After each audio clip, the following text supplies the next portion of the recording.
Hello mga ka-green fingers! Share ko lang yung okra kong itinanim. As you can see, meron ng mga tuyong bunga. Ayan. Sinadya ko talaga yan para mas madami pa akong matatanim. Yung bili ko kasi neto sa orange shop, ilang piraso lang. So, ganyan ang ginawa ko. Nagpatuyo ako ng bunga. So, magtatanim na ako ulit in a few days. Ayan yung mga bulaklak niya, tsaka bunga. Magtanim tayo ng okra kasi masustansya siya sa katawan natin. Actually, ang ginawa ko sa okra ko, habang lumalaki sila, pinutulan ko ng dahon.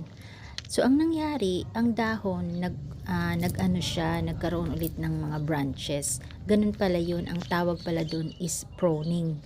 So, kahit anong halaman, ipoprone mo para magkaroon siya ng more branches, then more bunga. Yan, kunti lang kasi yan eh. So, ngayon, sa isang puno, may isa, dalawa, tatlong branches. Ganun dapat ang gagawin natin. Ayan. Yan, hindi. Ito, ayan siya. Mayroon siyang branches. At ito pa. Ayan pa. Ganyan yung pag-ano sa okra pala. Thank you for watching, mga green fingers.